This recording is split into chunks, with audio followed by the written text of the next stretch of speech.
이 이야기를 하지 않을 수가 없는데, 지난 일주일 전 토요일 우리나라 수도 서울 한복판인 이태원에서 비극적인 참사가 있었습니다.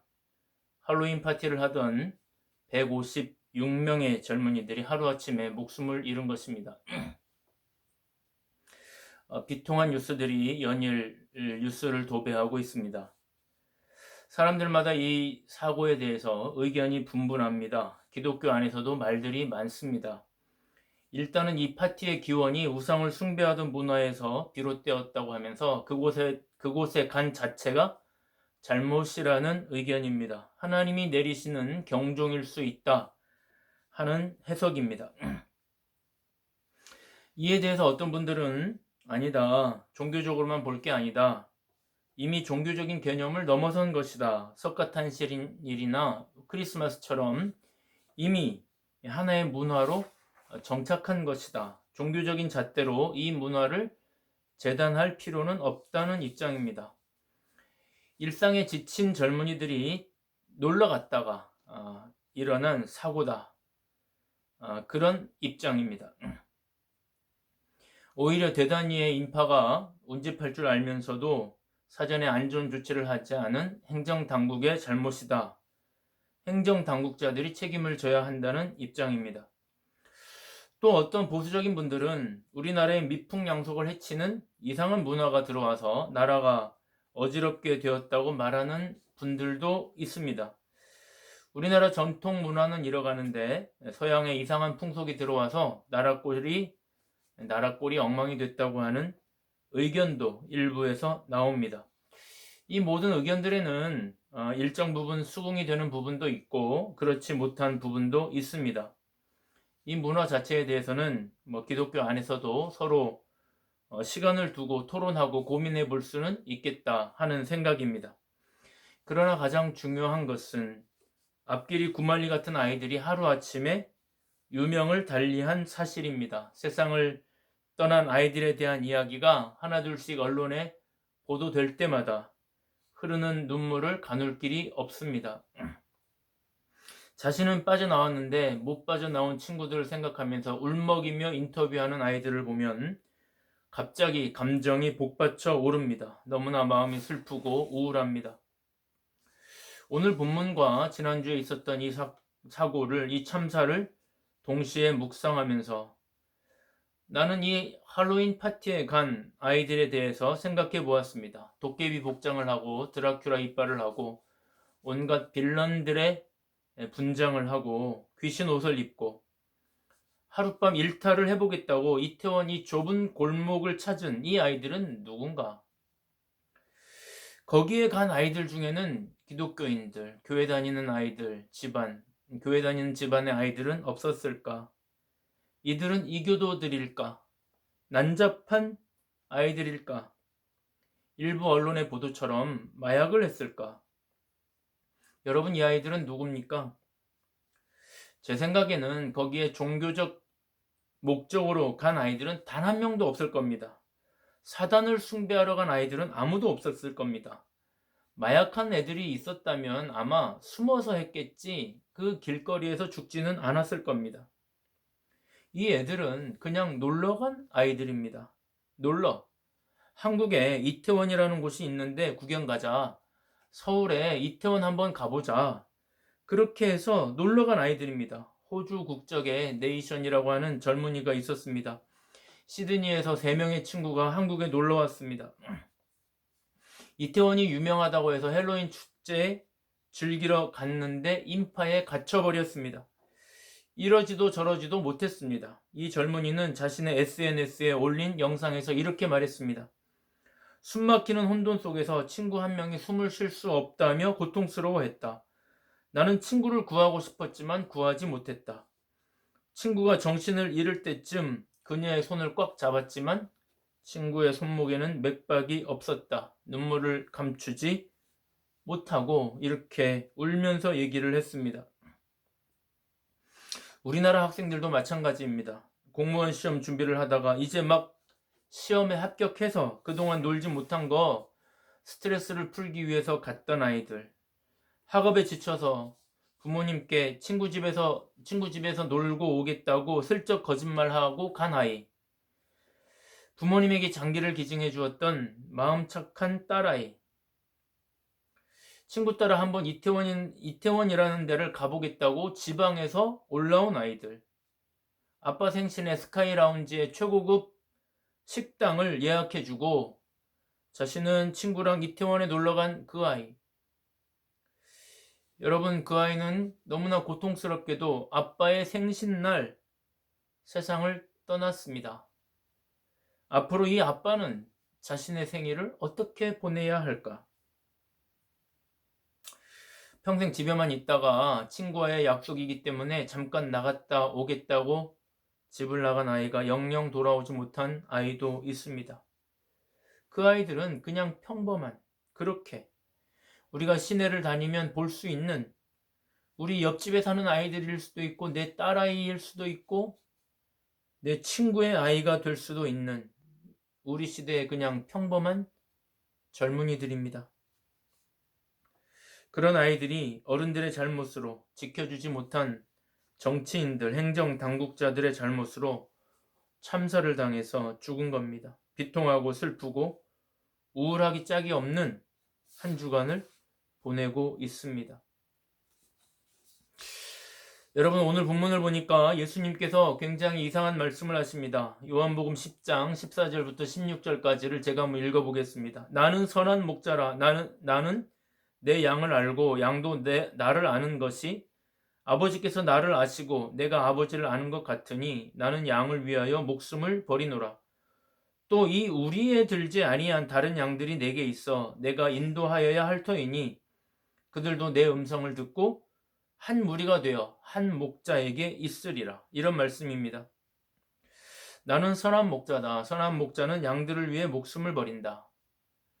이 양들은 먼저는 우리 안에 있는 양들을 말할 겁니다. 우리 안에 있는 양들을 위해서 목숨을 버리고 그리고 다른 양들, 우리 밖에 있는 양들도 내가 인도한다. 그들도 내 우리에 들어와서 나의 음성을 듣고 내 인도함을 받게 될 것이다. 다른 양들, 이게 무슨 말일까? 당시 시대적인 풍습을 보면 우리 안에 들어와 있지 않은 양들이 있었습니다. 아파서 버려진 양들, 혹은 무리에서 이탈했다가 길을 잃은 양들, 이런 양들은 주인을 찾기가 어렵습니다. 이런 양들은 지나다니던 목자들이 임시로 데리고 있습니다. 주인이 나타나면 돌려주면 되고 그렇지 않으면 자신의 양무리에 편입이 됩니다. 당시에는 공공연한 것이었습니다. 그럴 수밖에 없는 것이 양은 반드시 목자가 있어야 생존할 수 있습니다. 그냥 그렇게 버려두면 맹수나 또 잡아먹으려고 하는 사꾼 목자들에게 해를 당할 것이기 때문에 이 양들이 보호를 받으려면 반드시 목자의 도움이 필요합니다. 그런데 이 말씀을 영적으로 보면 무슨 말일까? 영적으로 보면 우리 안에 있는 양, 이 사람들은 먼저 예수님을 믿고 있는 예수님의 우리 안에 들어와 있는 그리스도인들을 말할 겁니다. 그러면 다른 양들이란 상식적으로 보면 예수 믿지 않는 양들, 교회 다니지 않는 양들을 말할 겁니다. 아직 우리에 들어오지 않은 양들. 예수님은 지금 그 양들도 내가 돌보아야 하겠다고 말씀하시는 겁니다. 교회 안에 있는 양들뿐만 아니라 교회 밖에 있는 양들도 내가 돌보아야 한다는 뜻입니다. 그렇다면 여러분, 예수님에게 우리 안에 있는 양들, 우리의 든 양들과 우리 밖에 있는 다른 양들, 사실상 구분이 있을까? 사실상 구분이 없습니다. 왜냐하면 지금 예수를 믿고 있다는 우리들도 처음에는 다 우리 밖에 있는 양들이었기 때문입니다. 저와 여러분들도 처음에는 우리 밖에 있었습니다. 예수님의 양무리 안에 포함되어 있지 않았습니다. 어떤 경로였든지 간에 예수님을 믿게 되었고 예수를 알게 되었고 예수님의 부름을 받아서 예수님의 양무리 속에 편입이 된 겁니다. 그러니까 우리는 본래 다 우리 밖에 있던 다른 양들이었습니다. 그렇다면 예수님은 누구를 사랑하시는가? 예수님은 교회 안에 있는 양들을 사랑하시나 교회 밖에 있는 양들을 사랑하시나? 정답은 구분이 없습니다. 예수님은 교회 안에 있는 양들이나 교회 밖에 있는 양들이나 다 사랑합니다. 예수님은 모든 사람을 사랑합니다. 모든 사람을 위해, 모든 양들을 위해 목숨을 버리신 겁니다. 제가 이 말씀을 왜 드릴까요?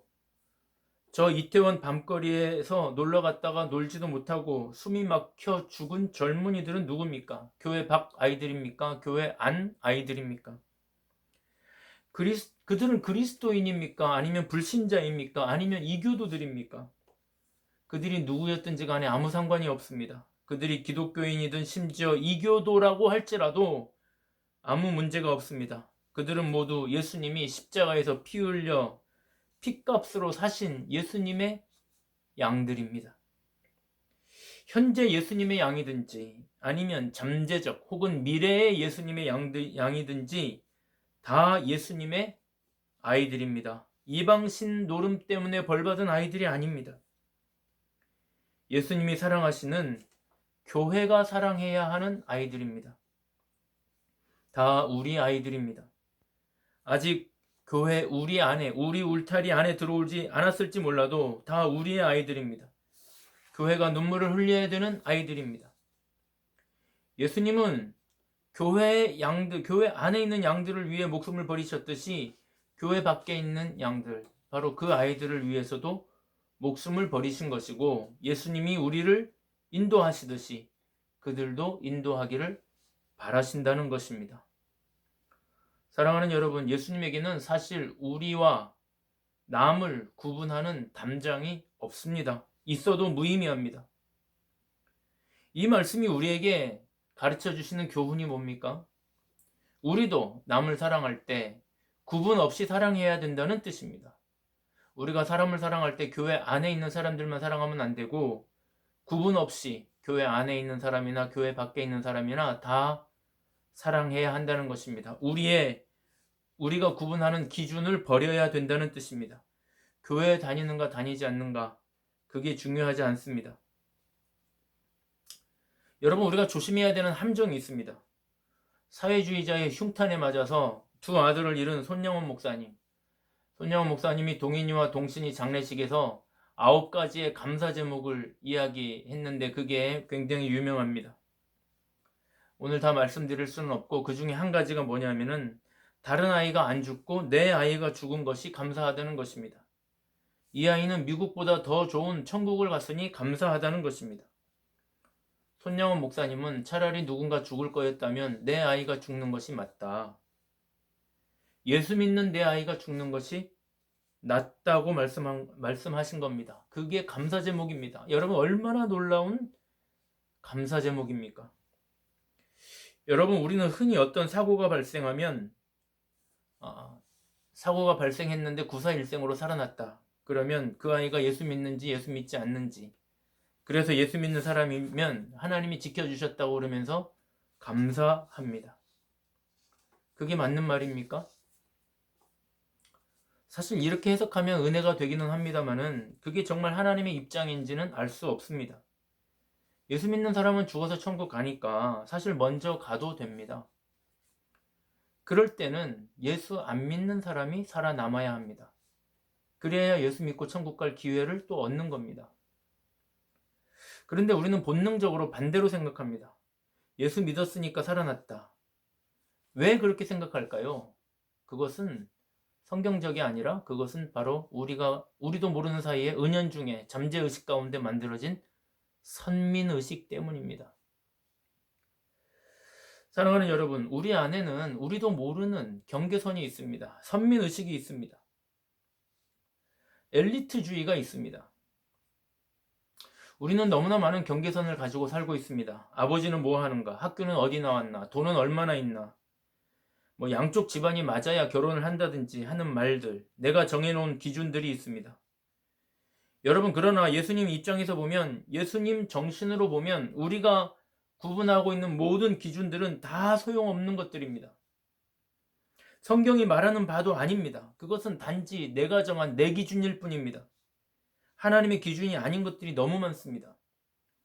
그것을 허물어야 합니다. 내가 좋아하는 것과 싫어하는 그 기준, 그것을 허물어야 합니다. 내가 용납할 수 있는 범위와 용납할 수 없는 범위, 그걸 허물어야 합니다. 그 경계선을 허물지 않으면 우리는 절대로 주님의 사람이 될 수 없습니다.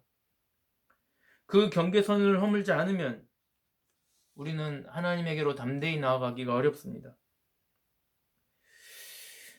그 경계선을 넘어야 합니다. 예수님은 아무도 가지 않은 사마리아 길로 가셨습니다. 적어도 700년 이상 갈라진 그 장벽을 허물며 사마리아로 진격해 들어갑니다. 모든 유대인들이 거기는 사람이 사는 데가 아니고 개들이 사는 곳이라고 하는데도 예수님은 굳이 사마리아로 들어가십니다. 예수님이 예루살렘에 사역을 가시면 꼭 잠자는 데가 있습니다. 베다니 나사로의 집입니다. 나사로의 아버지는 한센병 환자였을 가능성이 많고 나사로의 여동생 막달라 마리아는 몸 파는 여인 출신입니다. 죄인의 집에 들어가서 거기서 먹고 거기서 마시고 거기서 주무십니다. 이 예수님의 모습을 잘 배웠던 사람이 베드로입니다. 그래서 나중에 베드로가 사도가 된 이후에 욥바에서 사역할 때 피장이 시몬의 집에서 기거합니다. 피장이는 가죽 공예를 하는 사람인데 우리식으로 하면은 백정 취급을 받는 사람들입니다. 저주받은 직업입니다. 가장 불명예스러운 직업이었습니다. 그런데도 경계선을 넘는 훈련을 받은 베드로는 피장이 시몬의 집에서 잡니다. 거기서 먹고 자고 그들이 덮었던 이불을 덮고 그들이 쓰던 수건으로 얼굴을 닦고 그들이 썼던 숟가락으로 밥을 먹습니다. 여러분, 우리가 어떤 선민의식, 엘리트 의식에 빠져 있다면 다 버려야 합니다. 그것이 명백한 죄가 아니라면, 내가 지금 받아들이려고 하는 것이 죄가 아니라면 그 모든 경계는 허물어야 합니다. 심지어 그것이 죄라고 할지라도 그들이 회개하고 나온다면 용서해야 합니다. 여러분, 성숙이란 무엇입니까? 성숙이란 경계선을 허무는 작업을 말합니다. 나의 경계선을 허무는 정도, 그게 성숙도입니다. 제가 신학교 다니면서 대구에서 자취를 했는데 제 옆방에 젊은 친구 하나가 신학교를 다니면서 함께 자취를 했습니다. 그 친구는 밥을 해먹지 않았기 때문에 제가 밥을 하고 부르면 꼭 와서 제 방에 와서 밥을 먹었습니다.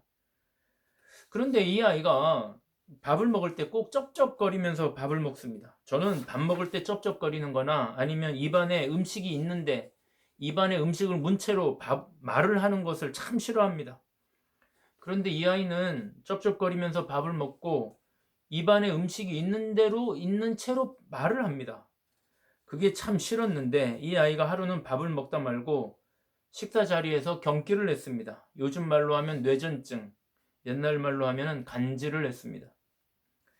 저는 어릴 때 동네 후배가 동네 골목에서 간질하는 것을 먼 발치에서 본 후로는 제 눈 앞에서 사람이 쓰러져서 경기하는 것을 본 적이 없습니다. 그런데 밥 먹다 말고 갑자기 쓰러지더니 거품을 물고 온 몸이 순식간에 경직되면서 경기를 하는 겁니다. 밥을 먹다 말고 몸을 빨리 이완할 수 있도록 허리띠를 풀어주고 몸을 마사지해 주었습니다. 그게 별 소용이 없다는 것은 나중에 알았지만은 그때는 그것이 제가 할 수 있는 유일한 방법이었습니다. 일정한 시간이 지나고 그 친구는 혈색과 기능이 돌아왔고 잠시 멍한 채로 앉아있다가 자기 방으로 돌아갔습니다.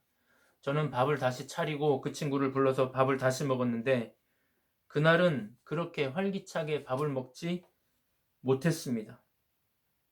그 친구의 그런 모습을 본 이후로 저는 쩝쩝거리면서 밥 먹는 게 싫지 않아졌습니다. 그 아이가 불쌍해졌습니다. 예수님이 나에게 붙여주신 이유가 있었구나, 그런 생각을 할 뿐이었습니다. 저도 모르는 사이에 저 안에 있던 경계선 하나가 허물어진 겁니다. 성숙이란 내가 허물지 못했던 어떤 기준 하나를 허무는 것을 말합니다. 난 그게 싫어. 이건 내가 싫어하는 스타일이야. 그런 것을 고집하는 동안은 참된 그리스도인이 될 수 없습니다. 명백하게 죄가 아닌 이상 우리가 비난하고 정죄해도 좋을 스타일, 기질, 방식, 가치관, 문화란 없습니다. 예수님은 오늘 나는 양들을 위해 목숨을 버린다고 하십니다. 이 양은 우리 안에 있는 양, 우리 밖에 있는 양을 다 포함합니다. 그렇기 때문에 오늘 이 말씀을 듣는 우리가 이제 해야 할 일은 우리도 예수님처럼 우리 안에 있는 모든 경계를 다 허물고 내가 가지고 있던 모든 기준들을 다 허물고 우리가 가지고 있는 것들, 특히 우리의 생명을 나누는 일을 해야 합니다. 상대방이 어떠하든지 우리가 사는 이 세상이 어떠하든지 상관없이 세상이 많이 달라졌어. 옛날 세상이 아니야. 그런 말 뒤에 숨을 것이 아니라 우리는 현재 우리의 것들, 우리의 생명을 나누는 일을 해야 합니다. 모든 경계를 허물고 나누어야 합니다. 여러분, 세상에서 가장 아름다운 일은 뭔가를 나누는 일입니다. 그 중에서도 가장 아름다운 일은 생명을 나누는 일입니다. 이번 참사에도 보니까 뛰어들어서 생명을 구하기 위해 땀과 눈물을 흘리는 사람들이 있었습니다. 어떤 간호사는 보니까 무릎이 다 까지는 줄도 모르고 심폐소생술을 했습니다. 김백겸이라고 하는 경찰관은 목이 쉬도록 혼자 현장에서 사람들을 안전하게 대피시키려고 고군분투하는 모습도 있었습니다. 얼마 전에 우연히 TV를 보다가 꼬리에 꼬리를 무는 그날 이야기라고 하는 방송 프로그램을 보게 되었는데 속초에서 서울로 가는 비행기를 하이제킹하는 내용이었습니다. 1971년도에 오래된 이야기인데 속초에서 김포로 가는 비행기에서 있었던 일입니다. 한 젊은 납치범이 타고 있었는데 스스로 만든 사제 폭탄을 들고 이제 비행기에 올랐습니다. 그 청년의 요구는 비행기의 기술을 돌려서 북으로 향하라는 것이었습니다. 그러면서 폭탄을 2개를 터뜨렸는데 하나는 바닥에 떨어져서 비행기 바닥이 20cm가량 구멍이 났고 다른 하나는 객실과 조정실을 구분하는 문을 부쉈습니다. 계속해서 승객들을 위협하고 있는데 그 긴장 속에서 결국 항공보안관의 총을 맞고 이 납치범은 사살이 됩니다. 그런데 그 납치범이 죽으면서 마지막 폭탄 하나를 떨어뜨렸는데 그것을 가장 먼저 본 사람이 누구냐면은 수습조종사인 전명세라는 분이었습니다. 이분은 정식 조종사가 아니고 조종사가 되기 위해서 이제 취직을 한 수습조종사였습니다. 그런데 이 사람이 그 폭탄이 떨어지는 걸 보자마자 자기 몸을 던져서 그 폭탄을 껴안는 바람에 오른팔 한쪽, 오른팔과 오른 다리를 잃고 결국 병원으로 이송하던 도중에 사망했습니다. 아직 나이 어린 자녀들과 젊은 아내를 남기고 죽은 것입니다. 결국 그분 때문에 58명의 승객과 승무원이 목숨을 건진 이야기가 TV에 나오고 있었습니다. 우리가 가진 것을 나누는 것, 그렇게 극단적인 것이 아닐지라도 내가 아끼면 아끼는 것일수록 마치 독생자를 보내시는 아버지 하나님의 마음으로 내가 아끼는 것일수록 나누는 것, 그것이 가장 아름다운 일이고 그것이 우리가 이 땅에서 행해야 할 그리스도인의 삶입니다. 이 한 주간 이 땅의 빛과 소금으로 우리 자신을 나누는 그리스도인으로 살아가기를 바랍니다. 결국 우리가 인생을 살면서 해야 할 일은 그것뿐입니다. 우리가 그렇게 사는 것을 하나님이 너무나 기뻐하시기 때문에 하나님께서 너무나 흐뭇해 하시면서 우리의 삶에 많은 은혜를 베풀어 주실 겁니다. 사랑하는 여러분, 저는 다른 양들도 인도해야 한다고 말씀하신 예수님의 말씀을 기억하면서 저와 여러분이 이번 한 주간을 승리하면서 살아갈 수 있게 되기를 진심으로 바랍니다.